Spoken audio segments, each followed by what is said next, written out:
এরপরে প্রশ্ন, কোনো কারণে একজন ছোট্ট শিশু মুসলিম হয়ে হিন্দু মায়ের দুধ পান করতে পারবে কি?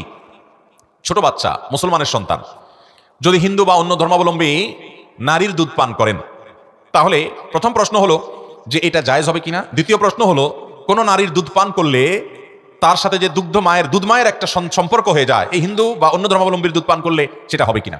প্রথম প্রশ্নের উত্তর হলো যে অমুসলিম বা অন্য ধর্মের মানুষের দুধ পান করলেও সেটা জায়েজ হবে, সেটা হারাম হবে না। তবে অনেক উলামা ইকরাম একান্ত নিরুপায় না হলে এটাকে অ্যাভয়েড করতে বলেছেন, এটাকে না করার পরামর্শ দিয়েছেন। করলে যে বড় কোনো গুনাহ হবে তা না, কিন্তু না করা উত্তম এবং ভালো। কারণ যদি ওই অমুসলিম মায়ের দুধ পান করা হয়, এই সন্তান সে মায়ের প্রতি দুর্বল হতে পারে, কোনো কারণে তার ইমানের ভিতরে ঘাটতি আসতে পারে, এইসব আশঙ্কার কারণে অনেক ওলামা ইকরাম যে ওই মার সাথে সম্পর্ক হবে, দুধ মায়ের সম্পর্ক হবে, যার কারণে দুর্বলতা তৈরি হবে, এসব কারণে ওইটাকে অ্যাভয়েড করতে পারলে উত্তম বলেছেন। কিন্তু কোনো কারণে যদি কেউ করেন সেটা হারাম বা নাজায়েজ হবে না।